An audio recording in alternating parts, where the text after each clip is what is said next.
Përmbledhja e ngjarjeve kryesore të ditës në Radio 7. Maqedonia e Veriut vijon të bëjë thirrje për integrim në blok të vendeve të Ballkanit Perëndimor. Nga Brukseli, ministri i Punëve të Jashtme Mucunski deklaroi se të gjithë ne nga Ballkani Perëndimor duhet të jemi së bashku në BE. Kjo nuk duhet domosdoshmërisht të ndodhë në të njëjtën kohë. Asnjë shtet i rajonit nuk duhet të izolohet nga antarësimi plot në BE. Dhe nga ne varet të punojmë mbi bazën e standardeve, mbi bazën e kritereve dhe të shohim drejt së ardhmes, theksoi mes të tjerash kryediplomati i Republikës Maqedonisë së Veriut. Bashkimi Evropian konfirmoi angazhimin e tij strategjik ndë rajonit në vitin 2025. Maqedonia e Veriut është vendi i parë që përfiton nga plani i rritjes me 52 milion euro për reforma që do të lehtësojnë integrimin e vendit në tregun e vetëm evropian.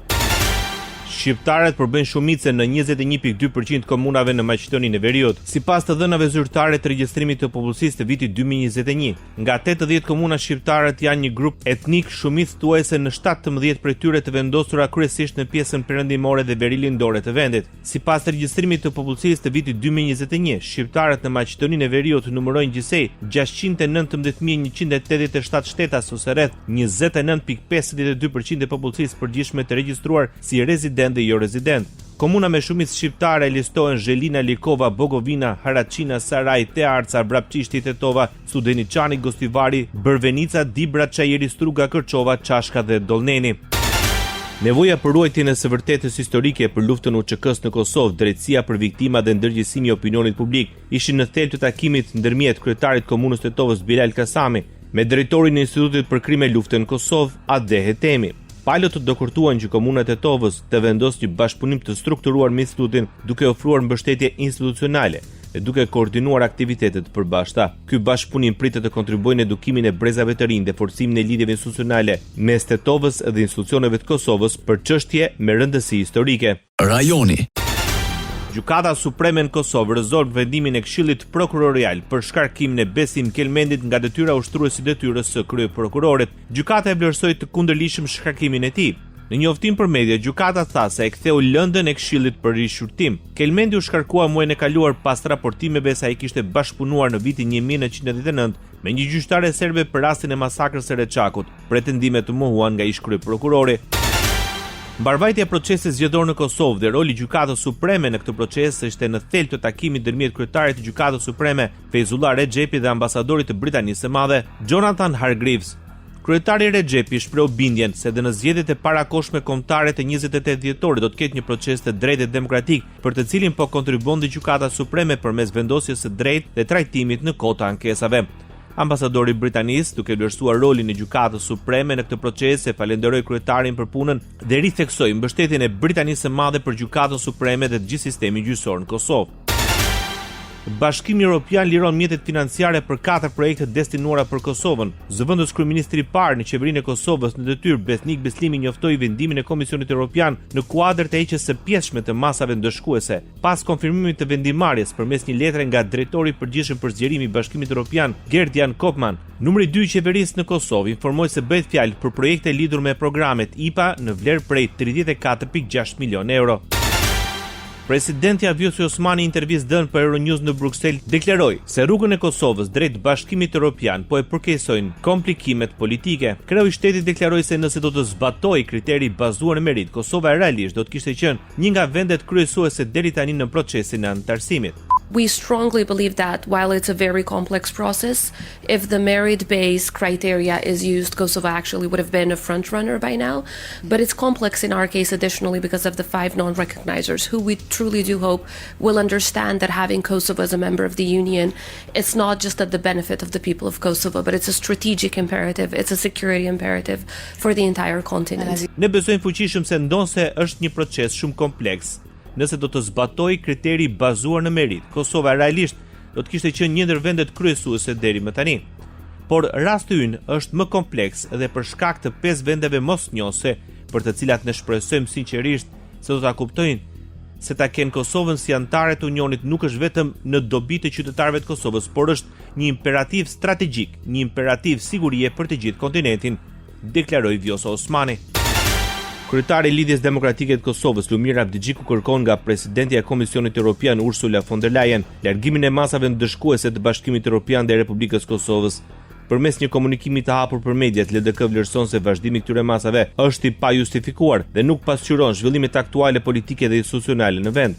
Masat e Bashkimit Evropian po prodhojnë pasoja të drejtë për drejta për qytetarët e Kosovës dhe po dëmtojnë institucionet e shtetit, apelon Abdigjiku. Sipas tij, pushteti lokal në komunat veriore është transferuar dhe është plotësuar kriteri vendosur nga BE-ja. Kosova nënshkruan marrëveshje me prodhuesin amerikan të industrisë ushtarake AM General për blerjen e sistemeve moderne të artillerisë së lëvizshme Humvee Hawkeye 105 mm. Ministri i Mbrojtjes Eyub Maqedonsi njoftoi të mërkurën se me këtë blerje ushtria është në një fazë tjetër zhvillimi, atë të rritjes së fuqisë së zjarrit direkt për goditje në distanca të larta. Ai e vlerësoi marrëveshjen si hap të rëndësishëm në forcimin e kapaciteteve mbrojtëse të Kosovës dhe për ndërtimin e një ushtrie moderne të aftë, të gatshme dhe ndërvepruese me aleatët strategjik të vendit. Prodhuesi amerikan tani një njoftim në websajtin e vet se Kosova pritet të pranojë sistemet e para brenda 2 viteve të ardhshme. Radio 7, zëri pozitiv i qytetit. Presidenca e Bashkimit Evropian dhe Këshilli i Bashkimit Evropian për çështjet e përgjithshme vlerësoi pozitivisht ecurinë e Shqipërisë në përmbushjen e procesit të integrimit. Kërkohet zbatimi i vazhdueshëm i reformës zgjedhore, ndërsa theksohet nevoja për ruajtjen e pavarësisë dhe integritetit të strukturave në sistemin e drejtësisë. Këshilli vlerësoi punën e prokurorisë së posaçme në luftën kundër korrupsionit, ndërsa inkurajon institucionin drejt rekordeve të reja dhe forcimit të kapaciteteve. Raporti bën thirrje për hartimin e një reforme zgjedhore adresuar zgjedhjeve të përgjithshme parlamentare të mbajtura më 11 maj. Këshilli i BE-s nënvizon se zgjedhjet e 11 majit ishin konkurruese, por me mangësi që kanë nevojë për adresim. Kryetari i Kuvendit të Shqipërisë Niko Peleshi mbledh të premte Këshillin e Mandateve për shqyrtimin e kërkesës së SPAK mbi heqjen e imunitetit të deputetes dhe zëvendës kryeministres Belinda Balluku. Administrata e Kuvendit u shpërndau 10 anëtarëve të Këshillit vetëm kërkesën e prokurorisë për heqjen e imunitetit, por jo provat mbështetëse që ndodhet në USB-n që SPAK i dorëzoi Kuvendit. Shkak duke se u është bërë kërkesa e SPAK që këto informacione të mbeten sekret dhe të ndalohet publikimi i tyre.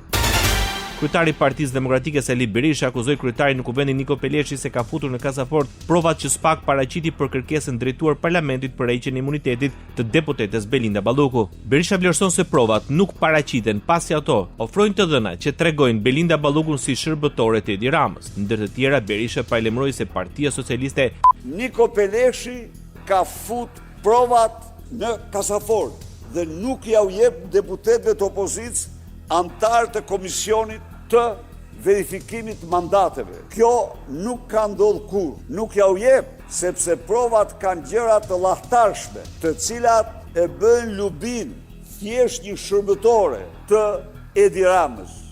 Kërkoi të shtyjë seancën për votimin e heqjes së imunitetit të Ballukut për vitin e ardhshëm.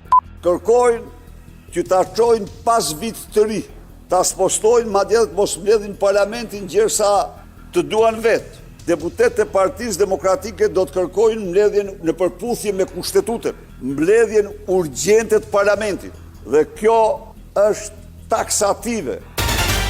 Heqja e ligjit të luftës që qëndron ende në fuqi nga lufta e dytë botërore ishte në thelb të kërkesave të Shqipërisë gjatë vizitës zyrtare në Athinë të ministres së punëve të jashtme Elisa Spiropali. Sipas saj, ky akt nuk pasqyron realitetin e marrëdhënieve tona si aleat dhe miq. Një traktat miqësie dhe me perspektivë përbashkët europiane, Shqipëria mbështet përfundimin sa më parë të çdo lloji referencë ligjore atavike nga lufta e dytë botërore me pasoja në marrëdhëniet aktuale, e cila nuk pasqyron realitetin e marrëdhënieve tona si aleat dhe si miq, dhe dua ta falenderoj posaçërisht ministrin Gera Petritis për leadershipin e tij dhe për vizionin që ka për të krijuar një marrëdhënie me syt nga e ardhmja dhe duke I lënë pas narrativat e së shkuarës.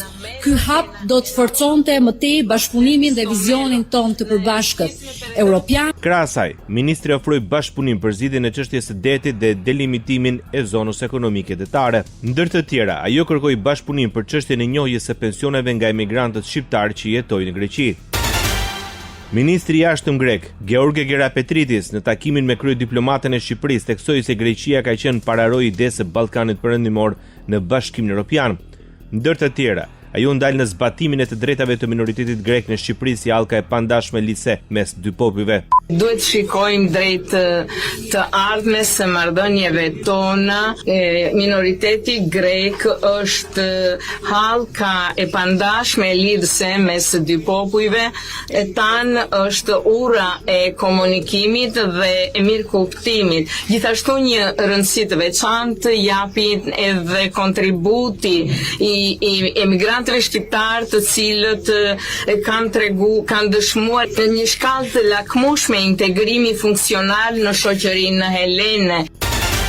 Presidenti i Republikës së Shqipërisë Bajram Begaj ndryshon krerët e lartë të ushtrisë, dekreton lirimin e general-major Ilir Hasan Xhepexhia nga detyra e komandantit të forcës toksore.